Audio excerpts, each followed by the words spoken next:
Hello charm, स्वागत है आपका इस न्यू वीडियो में। एंड इस वीडियो में हम डिस्कस करेंगे लास्ट 10 ईयर्स के PYQs most important questions of chapter number 9 of Indian economy, that is environment and sustainable development. इससे लास्ट की वीडियोस में हमने अभी तक टोटल 8 चैप्टर्स के लास्ट ईयर क्वेश्चंस को अच्छे से डिस्कस करा। एंड अब हम 9th और बाकी के रिमेनिंग चैप्टर्स की भी वीडियोज़ को शॉर्टली आपके सामने अपलोड कर देंगे। ठीक है, तो क्वेश्चन नंबर 1 की तरफ बढ़ते हैं। इसमें क्वेश्चन नंबर 1 कहता है state the important environmental issues which should receive our attention. तो पहला है लैंड डिग्रेडेशन एंड सेकंड है biodiversity loss. These are the most, कह सकते हैं, मोस्ट इंपॉर्टेंट एनवायरमेंटल इशूज जिस पे हमें अटेंशन देने की जरूरत है। क्वेश्चन नंबर 2 है why was the central pollution control board was setup. मतलब क्या रीज़न था इसको सेटअप करने का।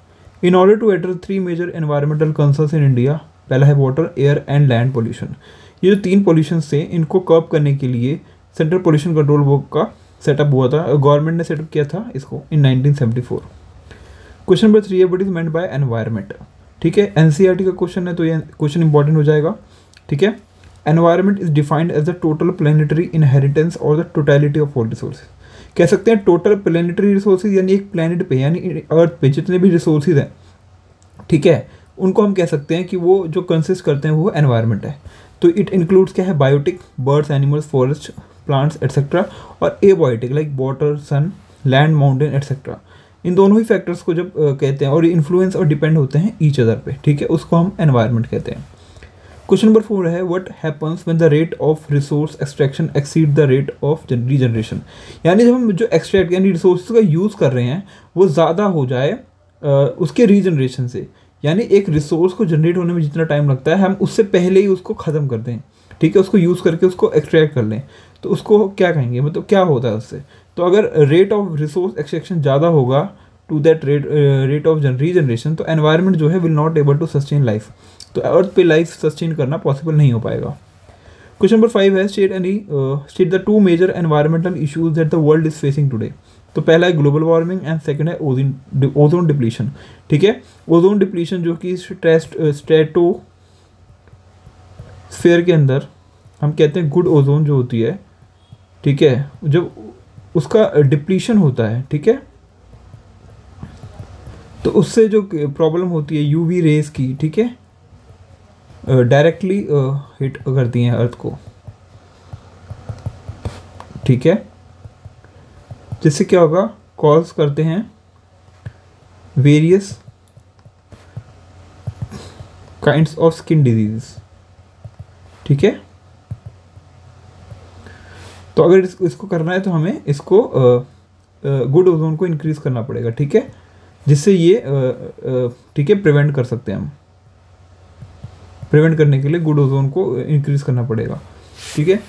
और ग्लोबल वार्मिंग तो पता ही है आपको कि जो अर्थ का जो एवरेज टेम्परेचर है वो ज़्यादा इंक्रीज़ हो रहा है, तो उससे क्या होगा, जब एवरेज टेम्परेचर इंक्रीज़ होगा तो वार्मिंग इफेक्ट जो होगा ना अर्थ का, ठीक है, वार्मिंग इफेक्ट वो इंक्रीज़ होगा, ठीक है, और उससे जो हम क्या कहते हैं वार्मिंग होगी उससे लाइफ सस्टेन करना जो है पॉसिबल नहीं हो पाएगा अर्थ पे, ठीक है। तो 2 मेजर एनवायरमेंटल इशूज हम कह सकते हैं। क्वेश्चन नंबर 8 है what is the meaning of absorptive capacity. Absorptive capacity का मतलब क्या है, देखिए, absorptive capacity means ability of the environment to absorb degradation.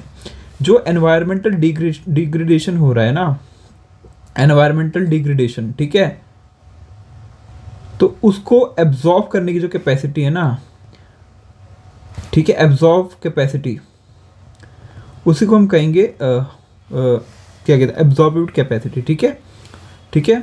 Question number 7 है what factors lead to environmental crisis. कौन कौन से फैक्टर है जो एनवायरमेंटल क्राइसिस को लीड करते हैं। If the rate of extraction of resources is above the rate of regeneration, वही है, then the environment will not able to sustain life and this result in environmental crisis. ठीक है ना, जब rate of extraction of resources ज़्यादा हो जाएगा rate of regeneration से, यानी कितने टाइम में वो रिसोर्स जनरेट होगा, तो एक एनवायरमेंट क्राइसिस होने की पॉसिबिलिटी बढ़ जाती है। क्वेश्चन नंबर 8 है what is global warming, name any 2 greenhouse gases.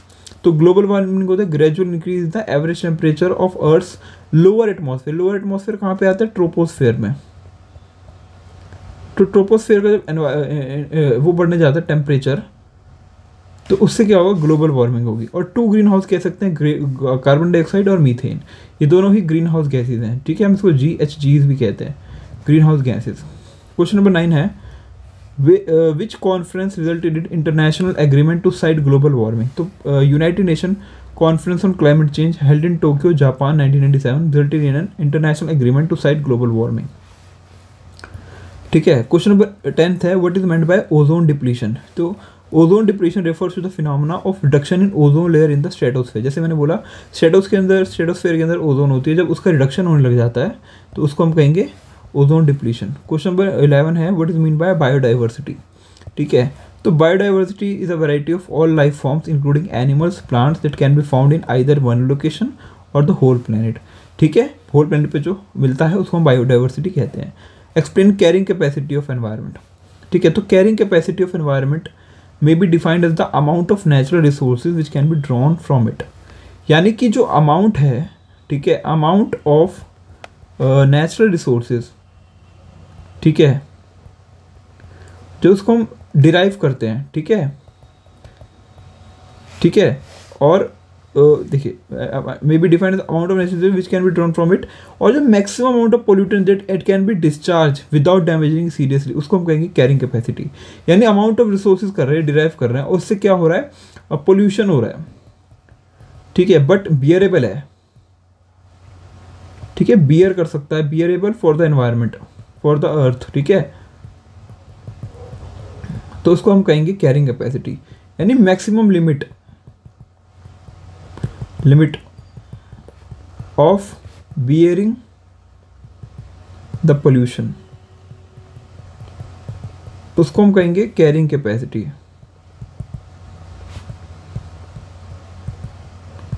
ठीक है। क्वेश्चन नंबर 13 है व्हाट आर नेचुरल रिसोर्सेज। तो natural resources are the resources which are provided by the nature in the form of land, air, water, forest, animals, sunshine, etc. These can be called as natural resources, ठीक है। And natural resources are free gifts of nature. They are foundation of prosperity of country. Natural resources are of two types: renewable resources like solar, wind, hydro, and non-renewable sources of energy like coal, petroleum, ठीक है, etc. तो ये fossil fuels होते हैं, ठीक है, ये non renewable होते हैं। Question number 14 explain the meaning of affluence trap. तो एफ्लुएंस मीन्स इकोनॉमिक्स वेलबींग, और trap is something in which we got caught and we can not escape out of it. तो affluence trap means environmental degradation trap, यानी environmental degradation जो trap है वो with affluence of economic wellbeing more natural resources are use अब causing environmental problems.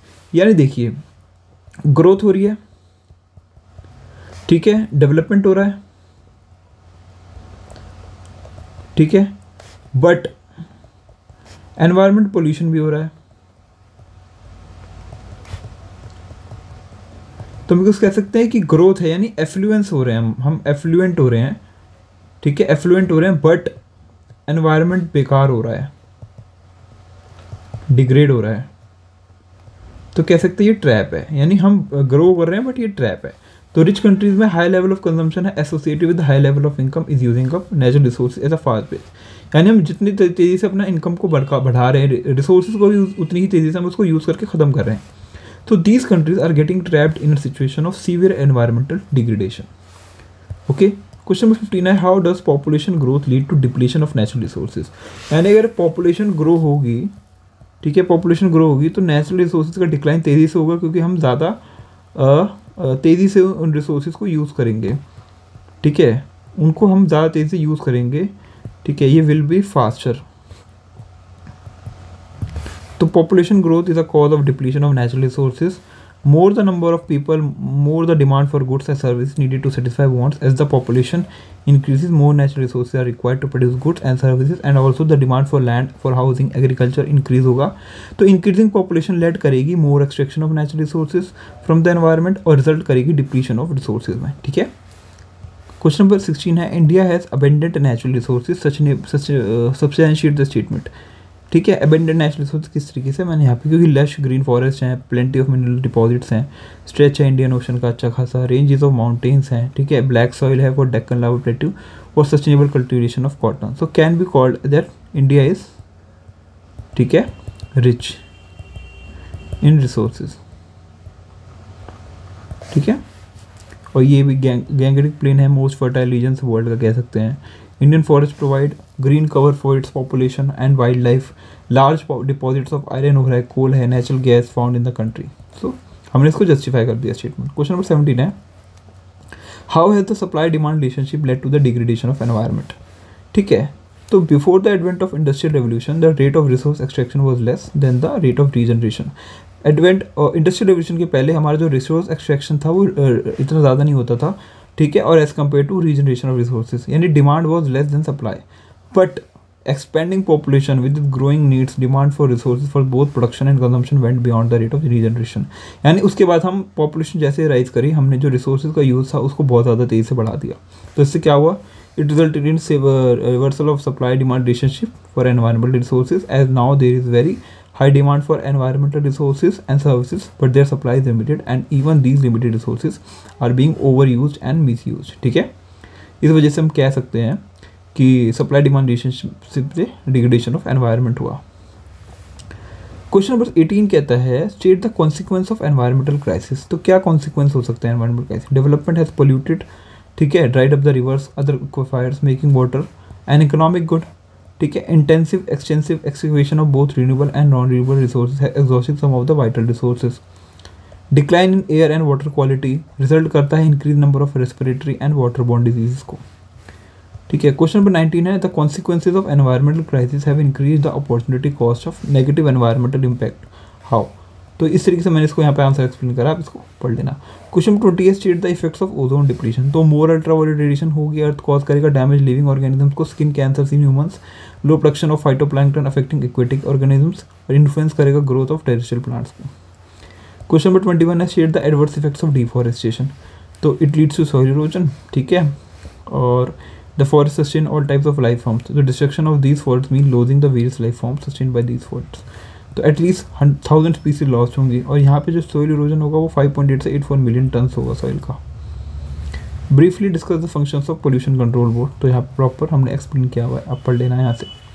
Question number 23 है, population explosion and the advent of industrial revolution have resulted in environmental crisis. कैसे, properly थोड़े ये 2 या 3 marks का question है, तो आप इसको अपने आप एक बार रेफर करना। Identify 6 factor contributing to the land degradation. तो पहला है लॉस ऑफ वेजिटेशन, डिफॉरेस्टेशन की वजह से, अनसस्टेनेबल फ्यूल, वुड और fodder extraction, shifting cultivation, reduction of forest lands, forest fires और ओवर ग्रेजिंग इंक्रीज होना, ठीक है, और non adoption of adequate soil conservation measures. Question number 25 है, is environmental crisis a recent phenomena, if so why. अगर recent phenomena है तो क्यों है और कैसे है, तो हम कह सकते हैं ये प्रॉपर्ली एक्सप्लेन किया हुआ है, ठीक है, आप इसको रीड कर लेना। क्वेश्चन नंबर 26 है, give the 2 instances of over use of environmental resources and miss use of environmental resources. तो 2 इंस्टेंसेस है, एक्सेसिव यूज ऑफ इलेक्ट्रिसिटी, दूसरा excessive use of petrol diesel in vehicles. और 2 इंस्टेंसेज जहाँ पे miss use कर रहे हैं वो है, पहला है सॉइल डिग्रेडेशन एंड दूसरा है drying up of rivers due to supply water from the dams and reservoirs. Question number 27 है, briefly discuss vehicle pollution and industrial pollution. तो व्हीकल पोल्यूशन को एक्सप्लेन किया है, इंडस्ट्रियल पोल्यूशन को एक्सप्लेन किया है, ठीक है, इसको रीड करना। क्वेश्चन नंबर 28 है, share ready 4 pressing environmental concerns in India. पहला है land degradation, biodiversity loss, air pollution, management of fresh water. This can be called as concerns. Question number 29 है, air pollution contribute towards environmental crisis in India, discuss, ठीक है। तो ये proper answer मैंने यहाँ proper दिया है, क्या है इसका रीजन देख लीजिएगा। क्वेश्चन नंबर 30 है, what is relationship between environment and the economic development, ठीक है, प्रॉपर यहाँ पे आंसर मैंने आपके सामने फॉर्म कर दिया है, आपको खाली यहाँ से क्या करना है, रीड करना है, क्योंकि अगर मैं सारे आंसर्स रीड करूँगा तो आप जानते हैं बहुत वीडियो लंबा हो जाएगा। How do the following factors contribute to the environmental crisis in India, what problems do there pose for the environment government. अगर राइजिंग पॉपुलेशन है तो क्या होगा, अगर वाटर कंटेमिनेशन है तो क्या होगा, ठीक है, अगर इंडस्ट्रियलाइजेशन हो रहा है, अर्बनाइजेशन में तो क्या होगा, ठीक है, अर्बनाइजेशन क्या होगा, ठीक है। Question number 32, what are the functions of environment. तो पहला फंक्शंस का एनवायरनमेंट है, environment supply resource for production. Environment includes physical, resources. Second, environment sustain life of sun, oil, air, water are essential ingredients of environment.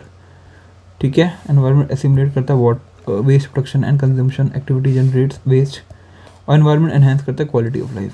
ठीक है, इसी तरीके से ना मैंने सारे क्वेश्चन आपके लिए आगे यहाँ पे पुट कर दिए हैं. आप इसका स्क्रीनशॉट भी ले सकते हैं, और अगर आपको डाउनलोड करना हो तो आप इनको डाउनलोड भी कर सकते हैं through the link I will give in the description. Okay, सारे इंपॉर्टेंट क्वेश्चंस हैं, एग्ज़ाम्स में आए हुए हैं, पुराने एग्ज़ाम्स में PYQs हैं, और ठीक है आंसर्स के साथ हैं, ताकि आपको ज़्यादा मेहनत ना करनी पड़े, आपको ढूंढना ना पड़े. ठीक है, आप साथ साथ स्क्रीनशॉट ले सकते हैं अगर आपको लेना है तो. ठीक है, कुछ मल्टीपल चॉइस क्वेश्चंस को कर लेते हैं. ठीक है, पहला क्वेश्चन है, what are the examples of biotic elements of environment. तो animals, birds, animals, plants, forest, air, water, land, rocks and sunlight. Birds, animals, air, water, तो ऑल ऑफ द इसका आंसर होगा, क्योंकि वो एनवायरनमेंट सब आएगा. ठीक है, क्वेश्चन नंबर 2 है, environment is defined as the total of planetary resource inheritance and the totality of non planetary resources, all natural resources, all biotic resources, all resources. ठीक है, what are the factors responsible for the global warming. Burning of fossil fuel, deforestation, farming. कह सकते हैं तीनों ही है. ठीक है, the people of ozone depletion is caused by high level of compounds in the stratosphere. तो methane and chlorine and bromine and carbon dioxide and carbon dioxide और मीथेन. तो क्लोरीन एंड ब्रोमीन कह सकते हैं हम. ठीक है, मोस्ट इम्पॉर्टेंट. ठीक है, वो है कंपाउंड्स हैं. ठीक है, फॉर डिप्लीशन ऑफ ओजोन.